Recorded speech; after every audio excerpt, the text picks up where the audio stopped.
Assalamualaikum warahmatullahi wabarakatuh. Selamat pagi teman-teman semua. Semoga kita dalam keadaan sehat dan walafiat ya. Dan saya mengucapkan selamat Hari Raya Idul Fitri. Mohon maaf lahir dan batin. Semoga teman-teman semuanya tetap bisa merayakan Idul Fitri di tahun ini meski tidak boleh mudik ya.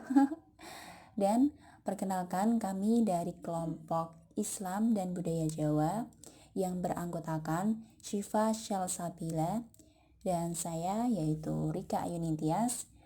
Ya, selanjutnya ada Sekar Kinanti dan yang terakhir adalah Fitran Ilham Mustafa. Mari kita belajar mengenai Islam dan budaya Jawa. Yang pertama, kita akan belajar mengenai proses akulturasi budaya Jawa dengan agama Islam. Agama merupakan suatu keyakinan yang diyakini oleh seluruh umat manusia dan dianggap sangat penting peranannya dalam kehidupan manusia karena dapat mengatur tatanan tingkah laku, pola pikir, serta sistem peraturan yang berlaku di dalam tatanan masyarakat. Sedangkan budaya merupakan hasil karya, buah pemikiran manusia, serta kebiasaan yang muncul di dalam kehidupan masyarakat yang memiliki beberapa tujuan, seperti mengindahkan, memperbaiki, serta meningkatkan kualitas kehidupan manusia. Jawa sebelum datangnya Islam telah terdapat beberapa keyakinan nih teman-teman, yaitu yang menjadi salah satu pembiasaan atau kebiasaan masyarakat Jawa, yaitu kepercayaan yang merujuk pada sebuah paham animisme dan dinamisme.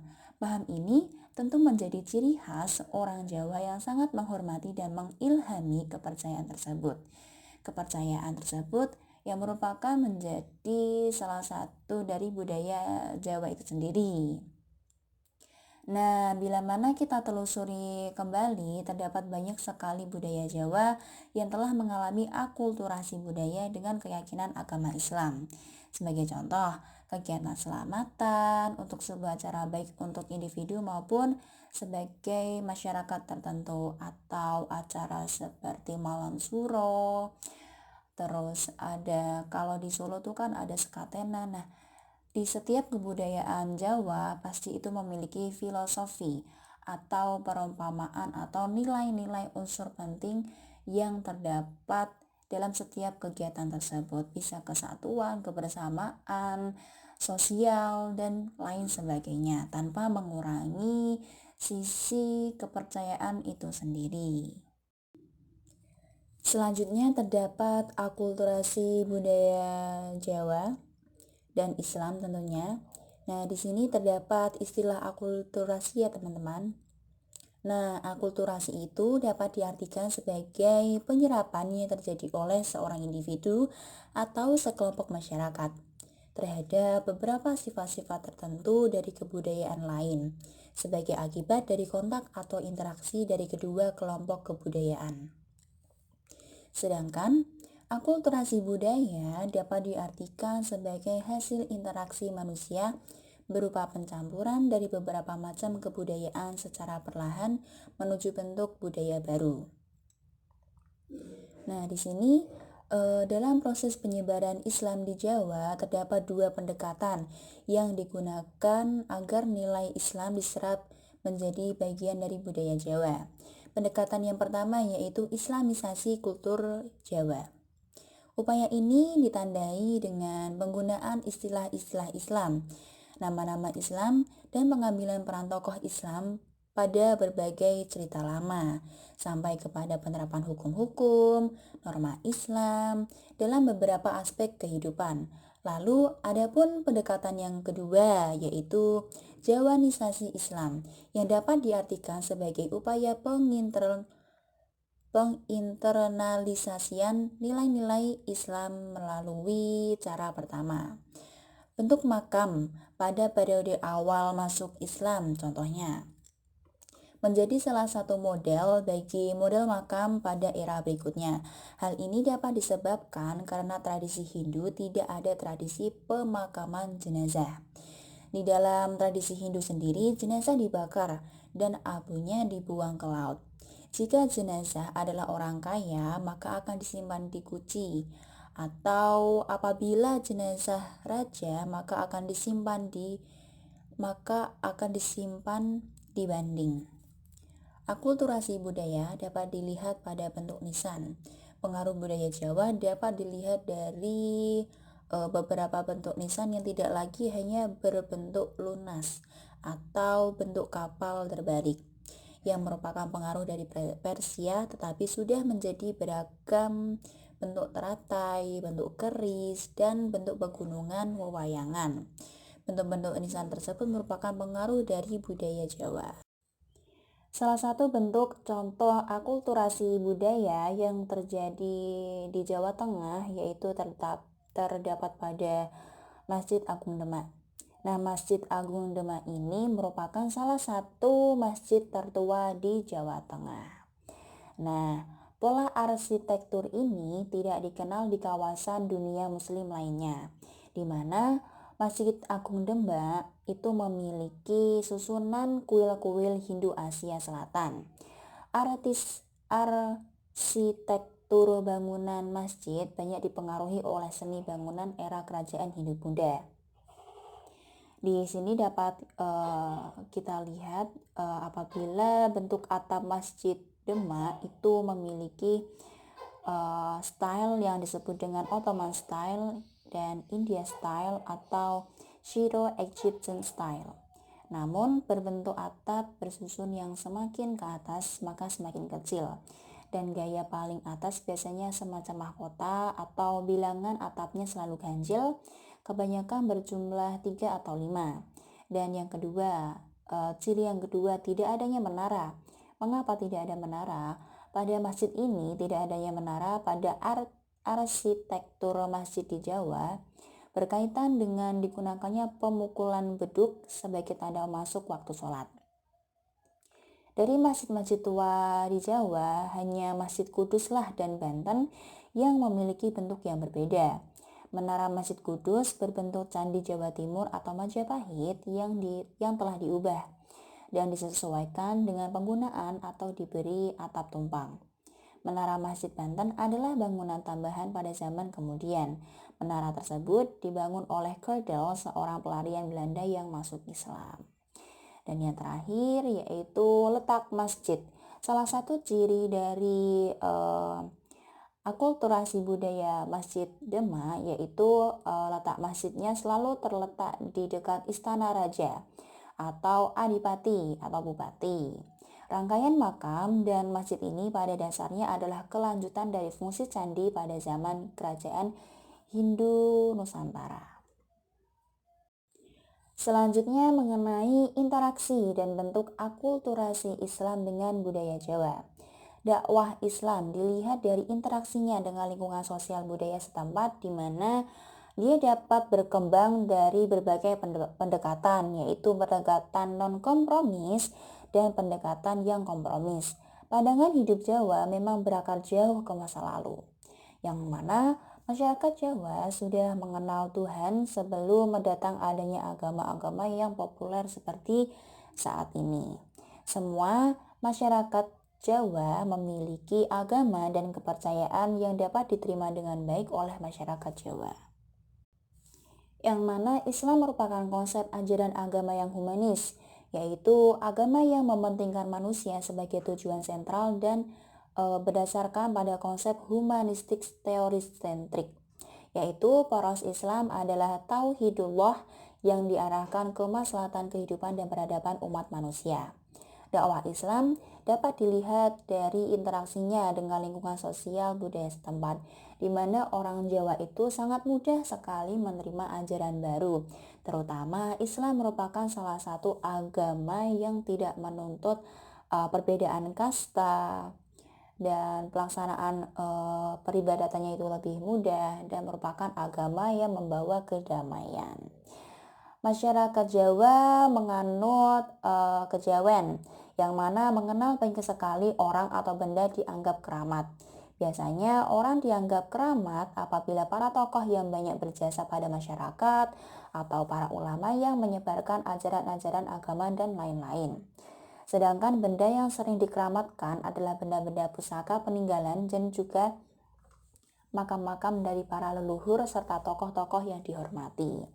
Di antara tokoh yang dikeramatkan adalah Sunan Kalijaga dan Wali Sembilan yang lain sebagai tokoh penyebar agama Islam. Nah, di sini interaksi agama Islam dengan akulturasi budaya Jawa merupakan salah satu bentuk meminimalisir kepercayaan-kepercayaan animisme, dinamisme yang notabene-nya dapat menentang tentang dasar ilmu ketauhidan atau ketuhanan kepada Allah Subhanahu wa taala, yang mana telah sangat-sangat menentang tentang hal-hal yang berbau dengan kemusyrikan, begitu teman-teman. Karena itu masyarakat Jawa mulai mengalami beberapa perubahan pada tradisinya. Sebagai contoh, pada zaman dahulu selamatan itu tidak diadakan dengan kegiatan berdoa atau membaca ayat Al-Quran bersama. Pada zaman dahulu kan hanya cuma makan-makan, silaturahmi bareng. Tapi semenjak agama Islam masuk ke areal Jawa, tradisi selamatan ini mengalami beberapa perubahan nih teman-teman, seperti pembacaan surat Yasin, puji-pujian kepada Nabi Muhammad, dan beberapa kegiatan agama Islam lainnya. Dari interaksi tersebut lahirlah beberapa bentuk akulturasi budaya yang dari seiring berubahnya waktu mengalami beberapa perubahan, di mana dari tradisi atau kebiasaan atau kebudayaan di Indonesia atau khususnya di Jawa sangat lekat dengan kepercayaan animisme dan dinamisme seperti orang-orang Hindu pada sebelumnya. Nah, dalam perkembangannya, di antara nilai-nilai budaya lokal yang masih dapat dipertahankan dan dilestarikan masyarakat Jawa sampai saat ini antara lain adalah yang pertama, tradisi sekaten yang ada di Solo. Menurut sejarah, perayaan sekaten bermula sejak Kerajaan Islam Demak, meski sebelumnya ketika zaman pemerintahan Raja Hayam Wuruk di Majapahit, perayaan semacam sekaten yang disebut dengan Srada Gunung itu sudah ada nih teman-teman.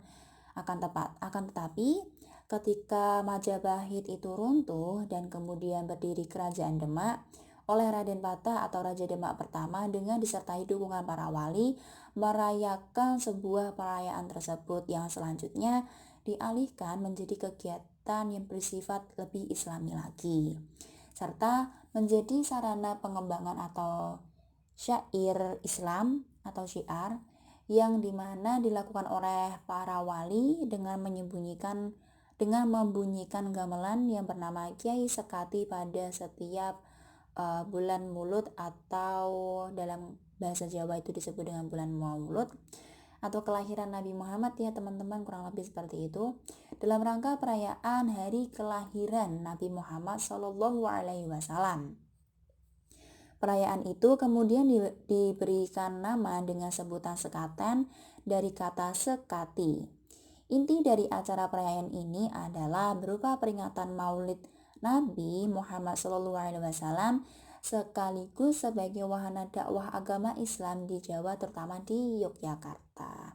Ternyata acara sekaten ini tidak hanya ada di Kasunanan Surakarta ya, ternyata di Yogyakarta juga ada nih teman-teman. Lalu ada tradisi grebek, yang mana grebek adalah upacara adat yang ada di Keraton Yogyakarta yang diselenggarakan 3 kali dalam setahun untuk memperingati Hari Besar Islam. Istilah grebek ini berasal dari kata grebek, yaitu yang berarti diiringi oleh pengikut. Karena perjalanan Sultan keluar dari istana itu memang selalu diikuti oleh banyak orang nih teman-teman, sehingga dapat disebut dengan grebek. Pengertian grebek lain mengatakan bahwa karena gunungan itu diperebutkan oleh warga atau masyarakat sekitar yang dapat diartikan sebagai digrebek.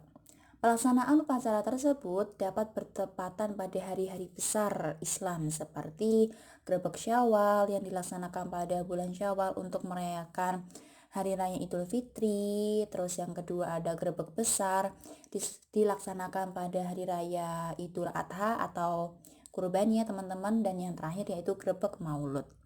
yang dilaksanakan pada setiap bulan Maulud atau Rabiul Awal untuk memperingati hari kelahiran Nabi Muhammad SAW. Lalu terdapat tradisi lelabuhan atau tradisi labuhan. Labuhan berasal dari kata labuh yang artinya sebagai sesuatu yang dilarungkan, yaitu membuang sesuatu ke dalam air, terpisah saja sungai atau laut ya teman-teman.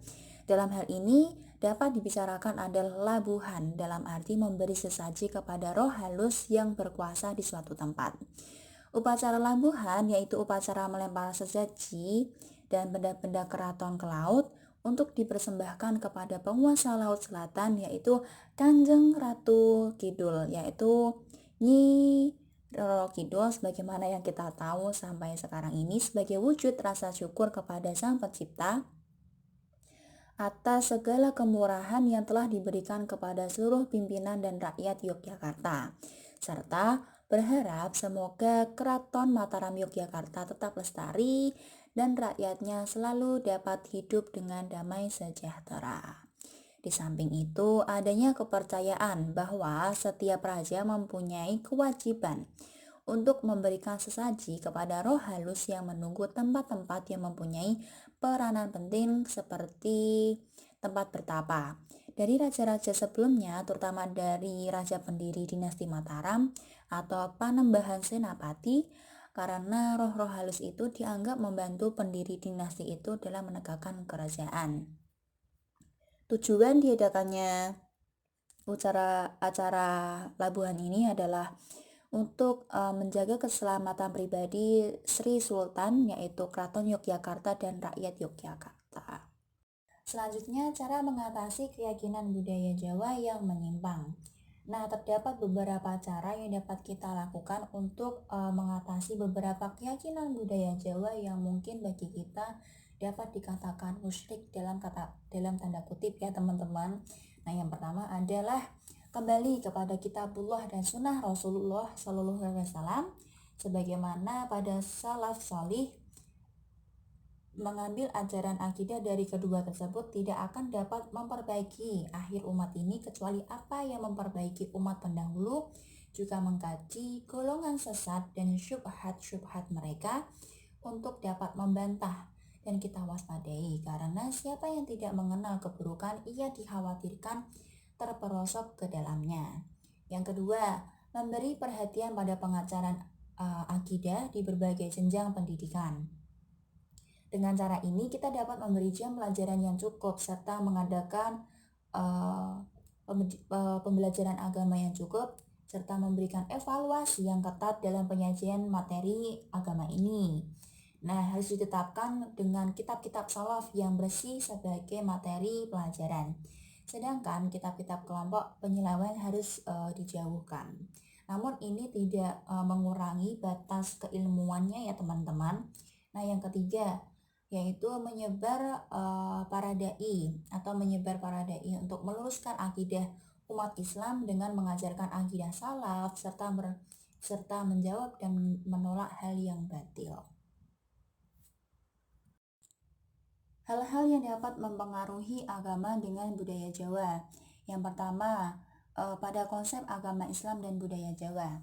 Kebudayaan Jawa adalah sebuah sistem yang mencakup bahasa, sistem teknologi, mata pencaharian, organisasi sosial, cara berpikir, sistem keagamaan, dan kesenian yang dianut dan dilestarikan secara turun-temurun oleh masyarakat setempat. Sedangkan yang dimaksud dengan ajaran Islam dan kebudayaan Jawa adalah ajaran Islam yang berkembang dan berjalan selaras dengan kebudayaan masyarakat Jawa. Yang kedua, faktor yang mempengaruhi agama Islam dan budaya Jawa. Yang pertama adalah letak geografis, akidah, akhlak, syariah. Lalu ada kepercayaan dengan supranatural yang dapat kita katakan sebagai kepercayaan animisme dan dinamisme. Dan yang terakhir adalah adat dan kebiasaan suatu daerah. Baik, sekian penjelasan dari kelompok kami. Semoga teman-teman dapat memberikan timbal balik yang baik atas ilmu pada hari ini. Sekian, saya ucapkan terima kasih. Wassalamualaikum warahmatullahi wabarakatuh. Apabila teman-teman ingin memberikan kritik dan saran atau bertanya dan berdiskusi, mari kita lanjut perkuliahan pada hari ini pada WhatsApp group ya. Selamat belajar.